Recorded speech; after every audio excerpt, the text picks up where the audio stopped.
Oui, merci beaucoup. J'aimerais poser une question sur le secteur externe, surtout sur les taux de change. Et bon, si on pense à la devise canadienne qui continuerait de chuter, alors quelles seraient les répercussions par rapport à l'inflation? Et est-ce qu'il y aurait des différences sur les exportations? Est-ce qu'on pourrait penser à une croissance du PIB? Et ensuite, pour aller plus loin, si on pense à la force du dollar américain, étant donné ce que fait la Fed aux États-Unis, est-ce que vous pensez que cela pourrait forcer d'autres pays à resserrer leur politique monétaire? Et est-ce qu'ils pourraient tous nous tirer vers le bas? Oui, c'est un autre risque majeur. Ce qui se passe dans l'économie américaine et avec la Fed là-bas, c'est quelque chose qui nous préoccupe, oui. Il y a beaucoup d'indications, lorsque nous regardons ceci, que l'économie canadienne est plus sensible au taux d'intérêt et donc elle commencera à ralentir plus tôt et de façon probablement plus abrupte. On le voit déjà dans l'immobilier. Alors,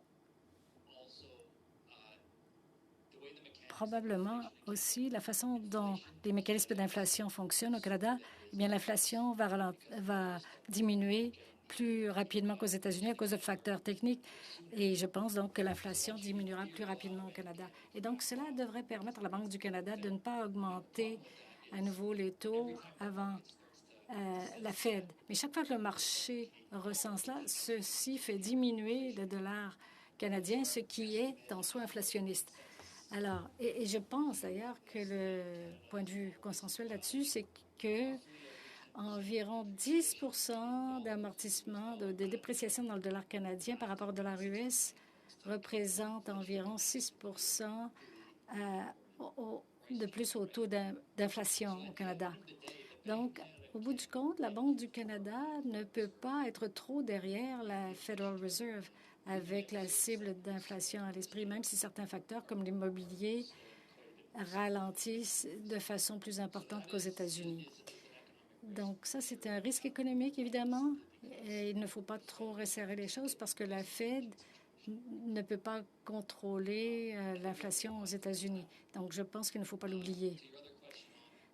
Pour votre autre question du côté commercial, je crois effectivement qu'il est possible qu'il y ait des résultats positifs nets pour les importations, mais l'effet de la devise pourrait être en fait minimisé à cause de l'activité excédentaire du côté commercial. Donc, ça pourrait être, disons, moins mauvais pour certains facteurs de l'économie canadienne. Donc, quelles sont vos prévisions pour l'an prochain, pour le dernier trimestre? Eh bien, maintenant, sur cette base, c'est environ 73 cents pour le marché d'aujourd'hui. On a un peu plus de faiblesse vers la fin de cette année-ci, autour de 62 cents, et puis à la fin de 2023, 75 cents. Donc, nous pensons que la force interviendra autour du deuxième trimestre de l'an prochain, la force de pointe, et c'est plus ou moins conforme au moment où on va couper les taux aux États-Unis.